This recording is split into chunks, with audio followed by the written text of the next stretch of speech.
Praise the Lord, my Lord, Louvado the seja o mightiest, Senhor, mightiest prophets meu of the Senhor, Lord. os poderosos profetas do Senhor. Amém, Amém, povo abençoado. Que tempo tão poderoso. Eu estou tão grato que eu posso vir e contribuir para esta poderosa discussão que está acontecendo depois da mensagem de hoje.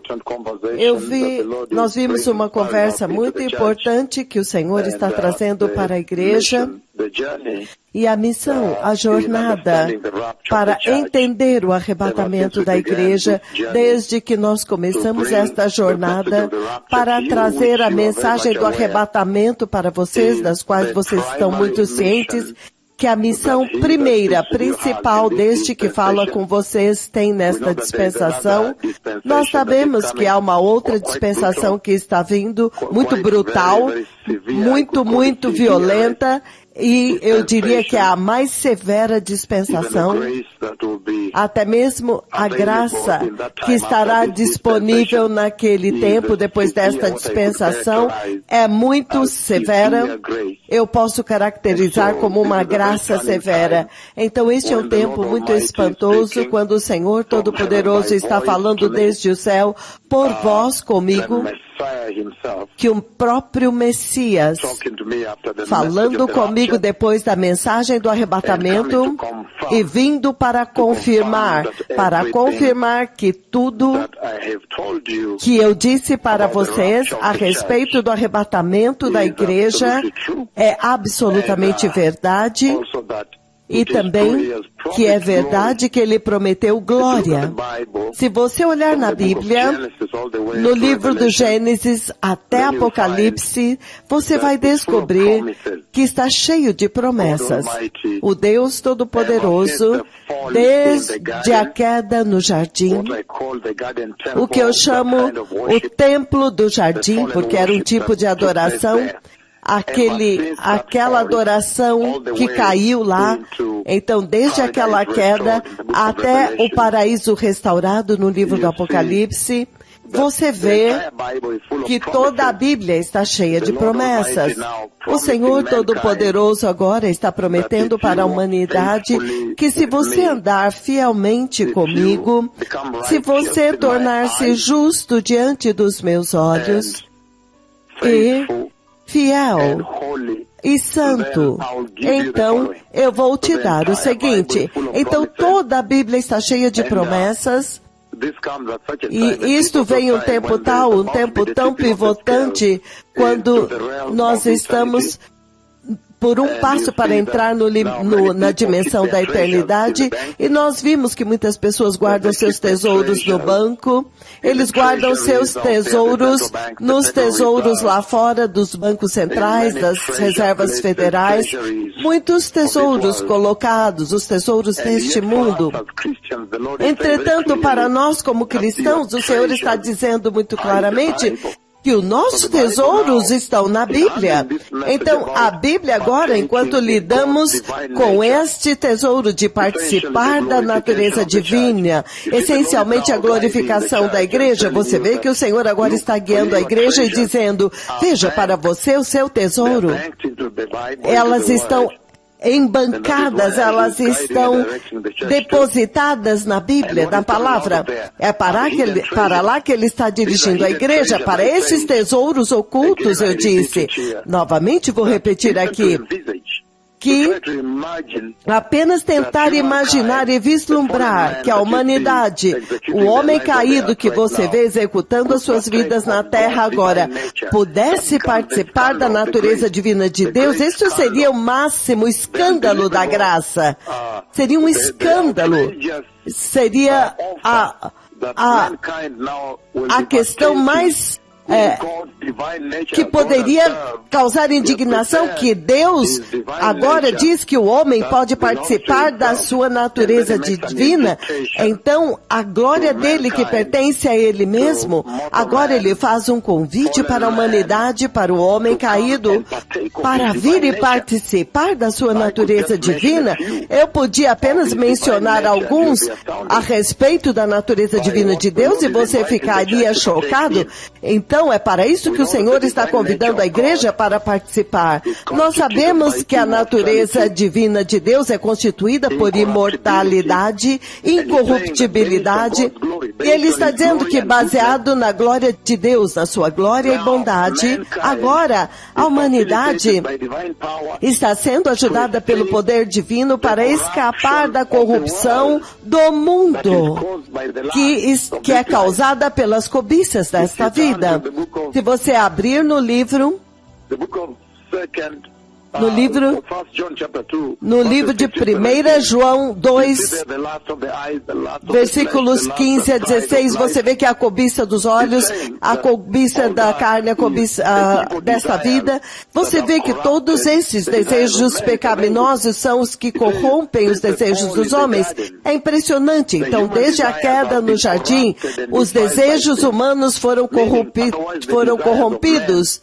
Em outras palavras, que os desejos dos homens deveriam ser desejos santos, os desejos do próprio Deus antes da queda. Então é por isso que você vê que o Senhor Jesus prometeu que Ele iria nos libertar da corrupção do pecado. E então, Ele coloca um processo de transformação, arrependimento do pecado, perdão de pecado, libertação do pecado. E uma nova criação, o papel do Espírito Santo. E ele diz que ao fazer isso, ele está ecoando lá atrás. Lembre-se que Gênesis 1, 26, a humanidade foi criada à imagem e semelhança de Deus. Mas por causa da queda, eles caíram daquelas imagens e semelhança de Deus, da nova criação que Jesus trouxe. Essencialmente é para restaurar aquela imagem e semelhança de Deus. Então Ele promete te libertar do pecado. Mas você vê que o desejo do homem está totalmente corrompido pelo pecado, pela queda do jardim. Então, é virtualmente inacreditável, impensável, inimaginável que a natureza divina, a natureza humana, como você vê agora ela, pode ser totalmente transformada a ponto de participar da natureza divina de Deus. No livro de Tiago, em Gálatas, Marcos, Filipenses, Colossenses, você pode começar agora com Gálatas, capítulo 5, eu vou ler do 16 em diante. Ele está enfatizando a natureza divina. Ele diz, por isso, que finalmente, agora vai ser totalmente... Quando ele diz que agora a sua velha natureza vai ser destruída para agora você participar da natureza divina, isso é inacreditável, isso é escândalo da graça, impensável, alarmante. Então ele diz, Gálatas 5, eu estou apenas fazendo isso para enfatizar para vocês o tesouro da graça, o tesouro da salvação nesta hora, porque essa é a hora de agarrar a salvação de Cristo e ter certeza que você vai escapar da condenação que está vindo. Gálatas capítulo 6, 5, eu vou ler do 15 em diante. Então eu digo, andem pelo Espírito e vocês não satisfarão as concupiscências da carne, porque a carne deseja o que é contrário ao Espírito. 17. E o Espírito que é contrário à carne. Eu estou dizendo isso para vocês porque eu vi a igreja subindo. Eu vi aqueles que foram transformados de forma bem-sucedida e subindo e entrando no reino glorioso de Deus. É uma visão tão espetacular e magnífica para se contemplar. É uma visão chocante porque eles entraram completamente até desaparecer. Então eu estou falando com vocês lá no limiar da eternidade. Então você pode imaginar o peso das minhas palavras neste tempo, dentro da balança do Deus Todo-Poderoso, a balança eterna do Senhor. Então ele está dizendo aqui que você tem que andar pelo Espírito, versículo 16, porque então você não satisfará os desejos pecaminosos deste mundo. 17, pois a carne deseja o que é contrário ao Espírito e o Espírito o que é contrário à carne. Ele diz, eles estão em conflito constante, em batalha e guerra um contra o outro, de modo que vocês não podem fazer o que vocês desejam fazer. Então é por isso que eu disse que é incrível, inacreditável pensar que o homem, desta forma agora, vai um dia compartilhar da natureza de Deus. Então, vez após vez, eu tenho vindo até vocês e descrito a inacreditável, indescritível glória de Deus, que está lá presente no trono do Deus Todo-Poderoso. A glória de Deus que se manifesta quando o Messias vem falar comigo. Toda vez que ele vem para falar comigo, a glória é insuportável. A glória é uma glória temível. Até descrevi o som sibilante, o tipo de som da temível santidade que se manifesta e que consome quando a glória flui, quando o Messias vem para falar comigo a respeito desta missão. Então, ele está dizendo que há um conflito entre a carne e o Espírito. E ele diz, eles estão em constante conflito um contra o outro para que vocês não façam o que desejam. Mas se vocês são guiados pelo Espírito, vocês não estão debaixo da lei. Versículo 19 de Gálatas 5. Ora, as obras da carne são manifestas. Agora eu quero que vocês apreciem a transição, a transformação que o Senhor gravou nesta poderosa palavra quando Ele faz o convite para você participar da natureza divina, o potencial e o poder que está residente nestas palavras e a cascata que deve te transformar até o ponto onde você vai participar da ordem divina. Você vai apreciar isto agora aqui. Você vai apreciar o poder transformador do sangue de Jesus. Ele está falando das obras da carne, que é onde a igreja está. Agora você imagina mudar disso para onde você é glorificado e participa da natureza divina que diz respeito a vocês. Ele diz, as obras da carne são óbvias: imoralidade sexual, impureza, libertinagem, idolatria, feitiçaria, ódio, discórdia, ciúmes, ira, ataques de ira, egoísmo, dissensões, facções e inveja, embriaguez, orgias, até mesmo orgias sexuais e coisas semelhantes. Então vocês podem imaginar por si mesmos de onde ele está intencionando mudar a igreja, até que a igreja participe da natureza divina de Deus. Então ele diz que essa participação na natureza divina de Deus não significa divinização. Você não vai se tornar Deus, Deus vai continuar sendo Deus, mas ainda assim é impensável, é inimaginável que a partir de tudo isto alguém poderia se mover para a perfeição moral que define a ordem moral de Deus, a natureza de Deus, a excelência, a onipotência, onisciência. Tudo isso, todos estes princípios, poder sobrenatural, como nós veremos em um momento quando eu definir para vocês a natureza divina de Deus, a ordem divina de Deus. Mas somente imaginar que a humanidade vai sair da imoralidade sexual, que está em imoralidade sexual e pureza. E ele está falando, nós estamos falando de um Deus separado que não tem nada a ver com esses pecados. Ele é totalmente separado disso. Como ele poderia admitir o homem caído para dentro da sua ordem divina, para a sua natureza divina? Você sabe que a divindade de Deus não pode ser compartilhada. Então, agora ele faz um convite para convidar vocês para sentar com ele nesta mesa e compartilhar da natureza divina dele. Isto é uma questão inacreditável. Quem poderia rejeitar isso? Por isso, este é o momento para correr e agarrar a salvação. Mas ele diz que ele está te tirando da imoralidade sexual, impureza, libertinagem, idolatria e feitiçaria, ódio, discórdia, ciúmes, ataques de ira, egoísmo, ambições egoístas, dissensões, facções e inveja, embriaguez, orgias sexuais, você pode imaginar quão imundo, e coisas semelhantes. Eu os advirto como já antes os advertis, que aqueles que vivem assim e praticam essas coisas não herdarão o reino de Deus. Aí está agora. Então tem que acontecer uma transformação. Nós vamos apreciar o poder transformador do sangue de Jesus. Então, daqui nós fomos para o livro de 2 Pedro, capítulo 1, versículo 4, para sermos participantes da natureza divina. Mas ele diz que o fruto do Espírito, então agora você vai ver os particulares de Deus, as particularidades, a identidade que ele quer trazer para vocês.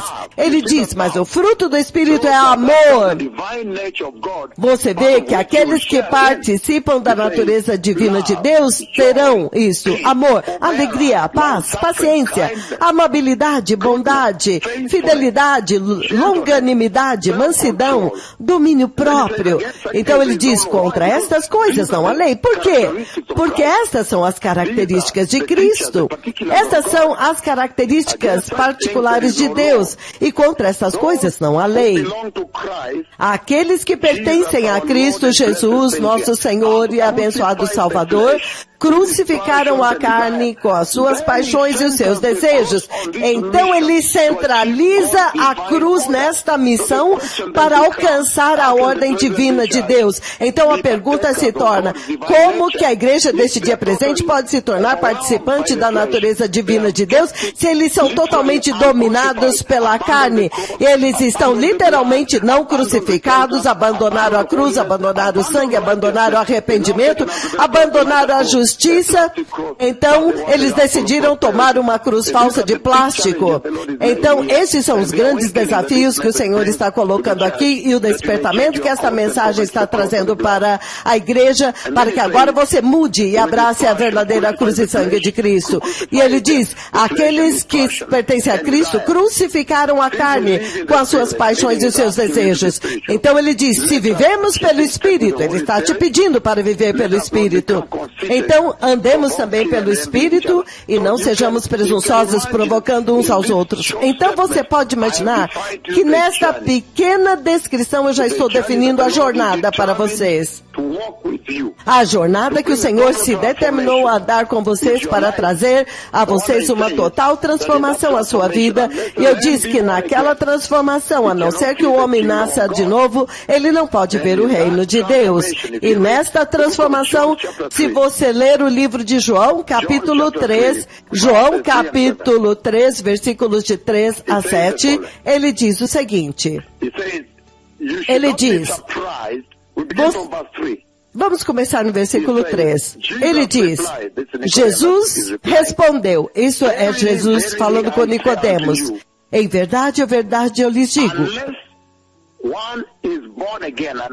se o homem não nascer de novo, não poderá ver o reino de Deus. Nicodemo diz, mas como alguém pode nascer de novo? Como alguém pode nascer de novo se já é velho? Nicodemos perguntou. É claro que não pode entrar pela segunda vez no ventre de sua mãe para renascer. Então Jesus respondeu, eu lhe digo a verdade, ninguém pode entrar no reino de Deus a não ser que nasça da água e do Espírito. O que nasceu da carne é carne, mas o que nasce do Espírito é Espírito. Não se surpreenda pelo fato de eu ter dito, é necessário você nascer de novo. Então ele continua para descrever o Espírito Santo.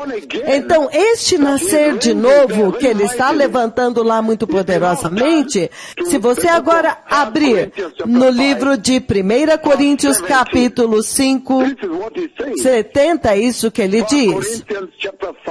1 Coríntios capítulo 5, é 2 Coríntios capítulo, 2 Coríntios 5:17, veja o que ele diz lá, ele diz, portanto, se alguém está em Cristo Jesus, já é uma nova criação. As coisas velhas já passaram, e eis que as novas já chegaram. Então ele conclui no 21 dizendo,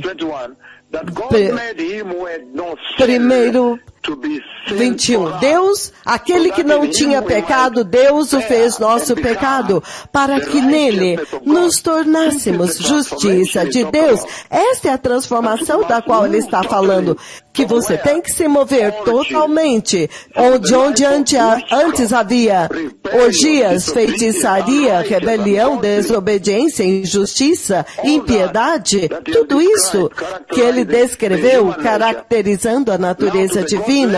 Agora, para a natureza divina de Deus, a justiça de Deus, isso é inacreditável, que Deus tem um plano tão poderoso para a igreja. Então você fica pensando, por que as pessoas deveriam rejeitar a salvação de Jesus? O livro de Tiago, capítulo 1, Tiago 1, a partir do 13 e 14, ele diz, quando alguém for tentado, jamais dirá, estou sendo tentado por Deus, pois Deus não pode ser tentado pelo mal, e ele também a ninguém tenta.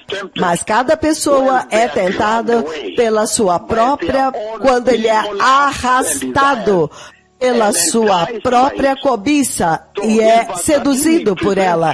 Então, no versículo 13, ele apresenta a natureza de Deus. Quando você está na natureza divina de Deus, você jamais pode ser tentado. É uma vida santa. É uma vida de pureza. Então, movendo a humanidade de onde ele está hoje para aquele nível de pureza, isso é muito poderoso, povo abençoado. Se você olhar o livro de Marcos 7, 20 e 21, ele diz o seguinte, e ele continuou, o que sai do homem é o que o torna impuro, pois é do interior do coração dos homens que vêm os maus pensamentos. Novamente ele está descrevendo a natureza divina. Nós tivemos a primeira narrativa, agora a segunda narrativa, ele diz, imoralidade sexual, roubos, homicídios, adultérios, cobiças, maldades, engano, devassidão, que é uma forma é a pior forma de imoralidade, onde alguém se despe e anda nua. Então, isso é esse tipo de lascívia. É alguém simplesmente se despe e pula em cima de uma mesa. É esse tipo de comportamento. Você imagina de onde Deus está removendo o homem? Ele está dizendo imoralidade sexual, roubos, assassinatos, homicídios, adultérios, cobiças, maldades, engano, a lascívia, inveja, calúnia, arrogância e insensatez. Todos estes males vêm de dentro do homem e corrompem o homem. Então você pode imaginar que Deus, que é separado de tudo isso, Ele quer compartilhar a sua natureza com pessoas que têm esse tipo de pecado. A graça de Deus deve ser inimaginável, impensável, povo abençoado. E o Deus que quer compartilhar isso com vocês é o Deus Altíssimo. Em Colossenses 2:9, ele diz o seguinte, no livro de Colossenses, capítulo 2, versículo 9, enquanto eu começo a encerrar e fechar, Colossenses, capítulo 2, versículo 9, ele diz, pois em Cristo habita corporalmente toda a plenitude da divindade, em forma corpórea. E também em Cristo, vocês Ele é a cabeça de todo o poder e autoridade dele, vocês receberam a plenitude. Então você pode imaginar quando ele decide vir e libertar vocês e fazer de vocês a imagem e semelhança dele, para atrair vocês para perto da natureza divina de Deus, mas veja de onde ele está tirando vocês. Deus deve amar o homem tanto, até mesmo para ele pensar de compartilhar com vocês a natureza divina dele. Aí a natureza divina de Deus é o contrário do que nós vimos que é a natureza divina, que é totalmente aberta e suja. A natureza divina de Deus é santa e justa. No livro de 1 Pedro, a natureza divina de Deus é santa e justa. 1 Pedro, capítulo 1, ele diz o seguinte, 1 Pedro 1, 13 até o 16, ele diz, portanto, estejam com a mente preparada, prontos para a ação, sejam sóbrios e coloquem toda a esperança na graça que lhes está sendo dada quando Jesus Cristo for revelado. Esta é uma escritura do arrebatamento da igreja. Nesta igreja também está inserido como você deve se preparar. Ele diz a mente alerta, totalmente sóbrios e colocando toda a sua esperança na graça, na salvação que lhe será dada quando Jesus Cristo, o Messias, aparecer, a revelação de Jesus Cristo naquele dia. Então, aqui, enquanto ele está definindo a santidade de Deus, esta é a escritura que descreve o arrebatamento de Deus. Mas agora aparece a generosidade de Deus a ponto de te compartilhar como você deve se preparar e falando da esperança que vai ser trazida para vocês. No versículo 14 ele diz, como filhos obedientes, não se deixem amoldar pelos desejos malignos de outrora quando viviam na ignorância. Ele está dizendo, veja, somente os ignorantes do Evangelho e da Graça podem viver daquela forma que está descrita lá em cima da natureza divina. Então, hoje há uma contradição, porque há pessoas na igreja que ainda estão vivendo em imoralidade sexual, em lascívia, nudez, orgias, dissensões, todas estas coisas que foram descritas da natureza divina estão na igreja. Aqui, ele exonera a graça de Deus, o Evangelho de Jesus, o Evangelho do arrependimento. Ele diz, nunca, jamais. Ele diz, somente aqueles que são ignorantes. Como você pode viver com os desejos malignos que você tinha quando você vivia na ignorância? Agora que você sabe da graça salvadora de Jesus, não tem como você continuar vivendo e fazer o que a igreja de hoje está fazendo. Então ele continua dizendo no 15, mas assim como é santo aquele que os chamou, sejam santos vocês também em tudo que fizerem, pois está escrito, sejam santos porque eu sou santo. Então a natureza divina de Deus é santa e justa. Total santidade e justiça. A natureza divina de Deus é a soberania de Deus. Deus é soberano. A natureza divina de Deus é a perfeição de Deus. Deus é perfeito. Ele é totalmente perfeito. Em Colossenses capítulo 3. Colossenses capítulo 3. O livro de Colossenses, capítulo 3, versículo 14. Ele diz o seguinte. Ele diz, o livro de Colossenses, capítulo 3, versículo 14.